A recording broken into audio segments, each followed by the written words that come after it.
Hey everyone, Mrhappy here, and welcome to Mondays with Mrhappy, aka Mrhappy Mondays, a weekly Q&A show where you ask me questions and I answer them. I am shocked I even have a voice right now. I was streaming for like 15 hours yesterday being Saturday for me when the live letter was. It'll be Sunday for you. I record this on Sundays most of the time. Last week was Saturday, but it's Sunday again this week.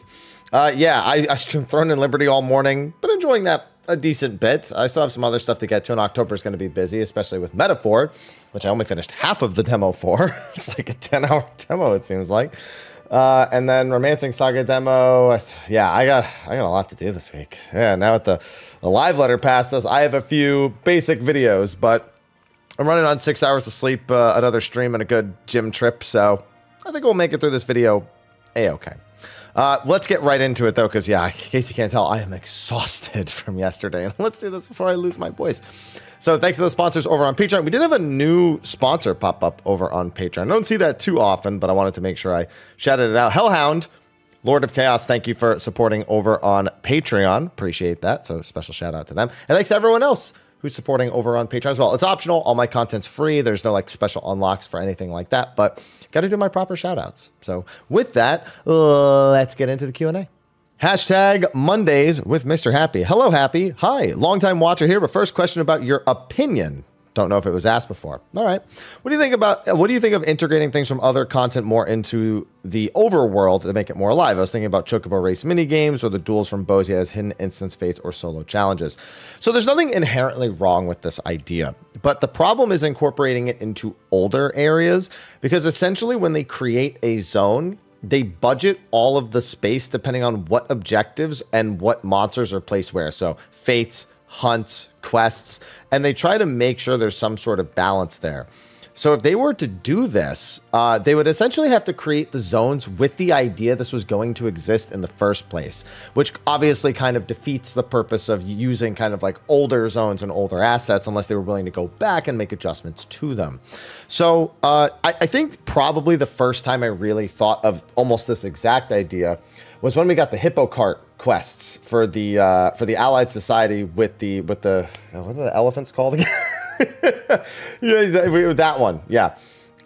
Because I was like, oh, are we going to get like a little race, like daily quest or something like that? And we didn't. And I feel like that was a really important place where they could have done it. I have also asked Yoshi P for duels in the overworld as well. And he said that basically it's the equivalent of every single duel is QA'd as a dungeon boss. So it'd be like having to QA a bunch of extra dungeon bosses. And to me, I still think that's worth it. And I do think there is room to expand on overworld content without forcing people into it, to create things that happen in the overworld that even players that aren't participating in it are kind of witness to it. A good example is a hunt train. I mean, a hunt train or treasure maps, when you're just kind of casually going by and doing whatever you're doing and you see a group of people doing an activity in the overworld, it generally has kind of like a positive outcome or a positive impact on the player seeing it. And again, going back to really old zones, I think that would be more valuable in those zones if they could manage to rework them or do them. But that is a big part of it, is that the zones aren't made for that in the first place. But I'm not against them doing this. What I don't want is I don't want like gear progression in overworld content. I think that's a bit intrusive. I think you could probably incorporate something other than glam into the super fates if you really wanted to, but I think there would have to be some control over A, the area that takes place, and B, the frequency with which it takes place, something a little bit less competitive, I suppose, and more cooperative, where players can't like, oh, I early pulled and now, you know, this thing is going to die and you're not going to get it. I think 14 isn't made well for that. I think you'd sooner have to like almost be able to spawn the objective yourself, which there's plenty of ways you could do it. We've seen it done before in Final Fantasy XI and plenty of other MMOs before it. Hashtag Mondays with Mrhappy. Hi, Happy. How you doing? I'm doing all right. You doing all right? I'm doing all right. Should hardcore 14 and or WoW enjoyers pick up Throne and Liberty? So pickup is a weird term. By the time you see this, Throne and Liberty will be 1 day away from being free to play. And at that point, there's not really too much to lose. It takes about 15 hours, and I would say that's at a casual pace to get to max level in Throne and Liberty, which at the very least already reassures that you're not going to do the KMMO max level grind. I think most Korean MMOs have kind of moved away from that, unless, of course, you're still talking about your old Maple stories and whatnot. Which means the time investment to see if it's something you'll enjoy is pretty low. And so that's kind of incentive enough. But I will say this, now that I'm max level, I see a lot of the, I got to do like, my 10 contracts a day, and I got to make sure I do a dungeon or two a day, and I got to make sure, you don't have to do them all in one day, but if you don't, then you stock them up and you do them on a different day, and that can be a little bit wary on players. So I see the kind of checklist of daily objectives that you can do and then weekly objectives that you can and probably want to do. And I do think that's off-putting for a lot of people. And that's a perfectly normal thing to have.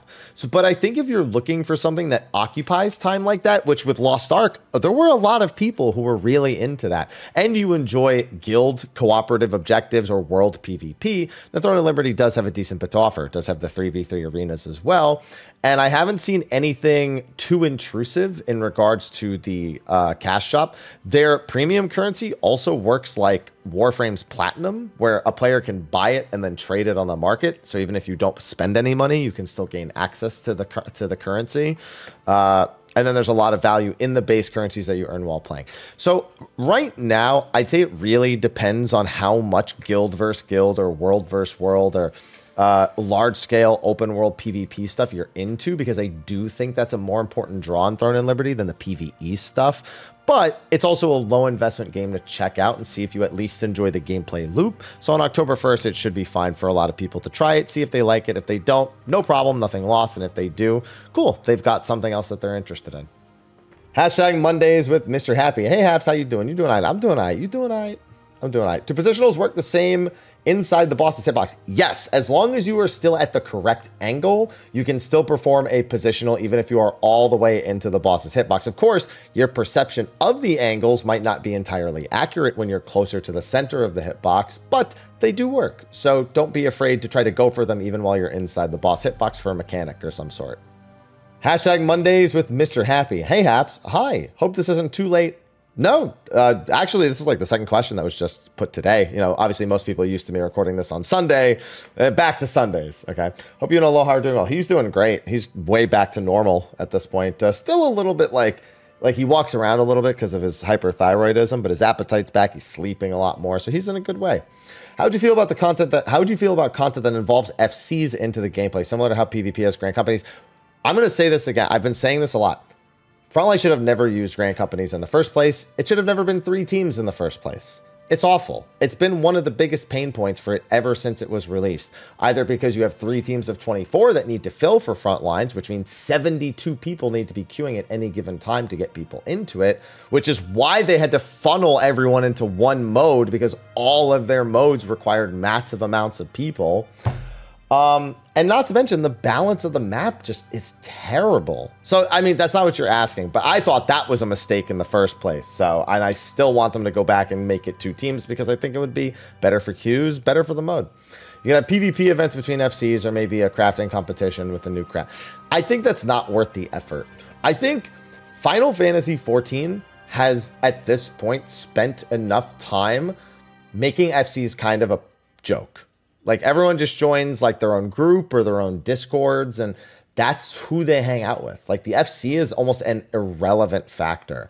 I think trying to undo that, it's not a fruitless endeavor, but I think it's past the point where this can really happen. And I think they saw this coming ages ago, because they kind of said they wanted to do stuff like this early on, and they just saw people just moving away from like FCs being an important thing. So I don't think they should even move towards it. I think they just need to focus on having a good spread of content for 4, 8, and 24 people. And they shouldn't worry about having these external factors such as free companies or and the participation of those. I just don't think I think it works in really small instances, but that the net positive does not outweigh the kind of perceived negative. I noticed this one didn't have a hashtag, but I saw a question mark as I was scrolling past it. Hola howdy, Senor Happy. Hello. My group wants to do Fru, but we have never run ultimates together. Not a single person there has done an Endwalker ultimate, so I suggest DSR since it's what we anticipate might be most similar. I agree with that assessment. Obviously, the group is hesitant, but I don't think stuff like UCOB and Uwu will help as much. I think so it does still help. UCOB actually helps do DSR. Like, it's actually incredibly valuable to do specifically for about a 3 to 4 minute stretch of DSR. But that being said, all experience in ultimates is good. If they are afraid of doing DSR, and they want to start with something that's on the easier side like UCOB, that's more valuable than arguing about it. I would say go UCOB, then DSR if you want to kind of fast track the experience that you might need for Fru. UCOB is still, you know, it's one of the longer ultimates, so it's still valuable in that sense, and its mechanics are still relevant to this day. It's just the way they're used isn't nearly as modern as what we have like with DSR. So yeah, I would, if you can push DSR, sure, but if you cannot get them to do DSR, any ultimate experience will be useful in some capacity. Hashtag Mondays with Mr. Happy. Hi. Hope your post-live letter recovery is going well. Just got back from the gym and had a poke bowl. I'm feeling good. Why do we have 2 ring slots but only 1 wrist and earring? Why you got to try to make sense of things? Why you got to do that? Have you seen how many rings Yoshi P has equipped in real life? That's why. Hashtag Mondays with Mr. Happy. Hi, Mr. Happy. Hope all is well. You too. I want to pick your brain on something. I'm casually following the WoW race to world first. Something kept popping up. Commenters will question whether or not a boss was even killable at certain points in the race because it does too much damage or has too much health. This is the hardest content the game has to offer, but it still feels strange that a boss dying could be in doubt. But if you think about it, maybe the doubt is important for difficult fights. So to get to the question, in PvE in any game, should there be any major doubt that a boss is killable? No. The reason why there's doubt about whether or not the boss is killable is because Blizzard doesn't test their own bosses, which is terrible. Not only that, but they numerically, what is it? They numerically simulate what should be possible based on what their classes are capable of and balance around that for the top end of players for the Mythic race.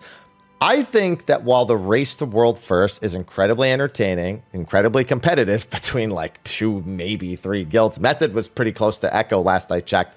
Before Liquid actually cleared Ansurek, Echo and Method were basically at the same percentage, and both were not running at that exact moment.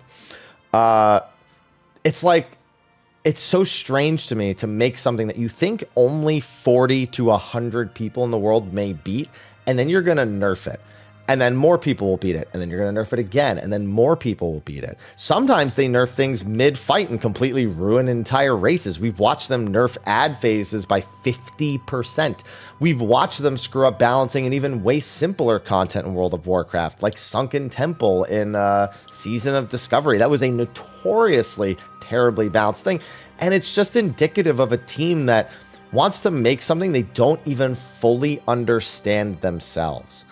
And that to me is a big problem. Now, we talk about how the 14 team regularly reuses mechanics because they have a pretty decent grasp and understanding of how to use them. We see that with WoW too, and that's not necessarily a bad thing, but it's just weird that the things that they are doing for like either the first time or that they're just the numbers that are being output and the frequency damage, that they don't seem to actually understand whether or not they've hit the nail on the head. I think they probably did with this tier, but it's still kind of strange to me that it would take 10 days to clear and that you would have to question whether or not it even works. A lot of it comes down to, though, a lot of the clear time comes down to the fact that you require 20 people, and there are a lot of times where one person going down is going to be the difference. And I think that's generally a good thing. So when you need 20 people to play perfectly, any one mistake is infinitely worse. And the number of opportunities for one mistake to happen go up substantially. So I think that with that in mind, they're pretty close to where they're supposed to be, but sometimes they're not. And I don't think it should ever be doubtable whether a boss is killable. I don't think that's healthy for the game. I don't think a lot of the Mythic stuff is healthy in WoW for their game. But it doesn't matter because it's entertaining and it brings numbers in, even for people who don't even play, but they know it doesn't make them want to play. It makes them go, yeah, all right, that was cool. And then they move on. So I don't know. It's kind of like back and forth in a really weird way. But no, I don't think there should ever be any doubt about whether a boss is killable. Hashtag Mondays with Mr. Happy. Yo, Haps. Hi. Hope you're doing all right, bro. I'm doing all right. You doing all right? I'm doing all right. My question. In the past, you've described yourself as a bit of a masochist when it comes to certain gaming challenges. In your opinion, was the hardest challenge you've ever faced in any game? I think I just push my patience because a lot of challenges, in quote, are not challenges of skill. They're challenges of either understanding or time. I think the fact that I've basically 100%ed every Devil May Cry game at some point in my life is probably one of the more severe challenges that I've done. But then you could also point to something that's, you know, like doing the 200 lightning bolts in Final Fantasy X, or, you know, doing the jump ropes in 9, which I have not done 1,000 of. Even as something as simple as doing 100 super jumps in Super Mario RPG, like sometimes those are just, you know, they're just a matter of practice, precision, and repetition. And are they masochistic? I don't know. I don't really know if I consider them so, but I consider anything that eats a lot of time masochistic, and Final Fantasy XI ate my time all the time. So it's kind of tough because it really depends on what you yourself consider masochistic. But 100%ing all the Devil May Cry games is probably one of the more proud things that I've done. So, you know, I'll say that that's, I don't know if it's the hardest, but it's definitely the one that I'm most proud of. Hashtag Mondays with Mr. Happy. Hey, Haps. Hi. Hope things are going swimmingly for thee. I'd say they are. So I guess my question is, do you think it'd be possible for them to make Dark Knight a proper DPS next X-Pack while still adding 2 new jobs? Well, they won't. So I don't even want to, there's no point in even humoring this question. They're not going to change the role of an entire job. They're not going to do it. So the answer is no, because they won't do it. So they're not going to say, oh, well, we're about to have another tank, so let's make one of our other tanks a DPS. They're not going to do it. Oh, wow. And everything else is actually just a comment from this last week. There were not a whole lot of questions at all. To be fair, it's been kind of a dead season, so I might as well just take some time to cover some of the other comments that we have here for the weekly Q&A. So we have one here. Nintendo about to sue Square Enix for pet capture mechanics only if they use a ball. Specifically, that lawsuit is about the patent of the ball throwing. It's very similar to the way it's done in Arceus, and so that's what's got them in trouble. If they did anything else, like cards or whatnot, or any sort of device that doesn't look like a Pokeball, it would be fine. So it's a good, I get the joke. It's funny, but it doesn't work here. I've been playing through Criterion. Savages are my thing, but Criterion bosses are really fun. They are. They did a fantastic job in regards to Criterion's actual boss design. There are times where we actually trial people in Criterion's instead of in an 8-man setting, because the bosses are a good bit different because of their dynamic with only 4 people, and it helps you highlight individual lack of understanding or mistakes, because there's not 7 people to hide behind, there's only 3. So it definitely exposes people for their weaknesses a lot more thoroughly. So Savage, yeah, I wouldn't be surprised if they changed Savage this expansion, but I also would be surprised if they did, because when they pick something, they hold steady in their design philosophies, even if we don't always necessarily agree with them. We had a big message about someone being very displeased with the Viper changes we got when Savage came out. You're not the only one. I've seen a lot of people share that opinion. And then we had how the violins would play if they removed invulns. I'd trade my inherent DPS loss for an invuln. Let tanks pump.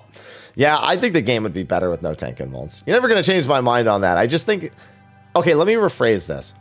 If tank invulns could be given more intrinsic value at specific points in fights, and I'm not saying design fights with tank invulns in mind, like, oh, you know, we want you to tank invuln. Don't do that. But I'm saying that with the frequency of busters, the invulns become just a way of ignoring busters. There needs to be other things happening that your tanks consider looking at and going, oh, if I use my invuln here, we don't have to do this mechanic, right? Or like, oh, you know, normally the DPS would do this, but we could just tank swap for the buster and then use whatever. You know, that's what they could do. I don't see any reason why it couldn't be that way. I tried Criterion, couldn't clear a boss because mechanics were kicking my group's ass. We couldn't figure it out. Never got a chance to go back in because others just gave up. That happened to a lot of people when the very first Criterion came out. That hamster beat people up. A lot of people never went back in. The incentive wasn't there. I think if there was incentive, people would have continued and gone forward, but there wasn't enough, because even if you beat it once, you had to do it up to 25 times to get the mount, which is just silly. So yeah, fun. At least if there were some other rewards, maybe people wouldn't mind. You know, when I'm doing extreme trials, do I need all these weapons? No. Am I keeping them for when there's a crafted version around? You bet your ass I am. Why do they not let you unsync Criterion Savage? Because they want you to do Criterion Savage. That's, It's simple. It's the same reason they don't let you do ultimates, because it's meant to be a difficult challenge that stays difficult with the times, so you have something to work towards. So I assume this is just because you want the weapon from the third one. So just find a group of people and play good. I don't know what to tell you.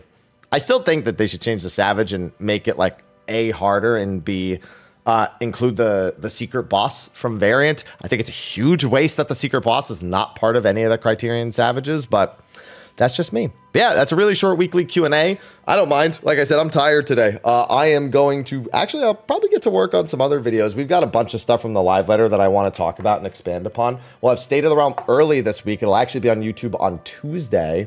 And then we probably won't do one later in the week, but then we'll do them again starting next week.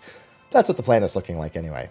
So with that, I am going to wrap this up. Thank you for watching this week's episode of Mondays with Mr. Happy. Be sure to like, subscribe, and ask your questions in the comment section of the video below.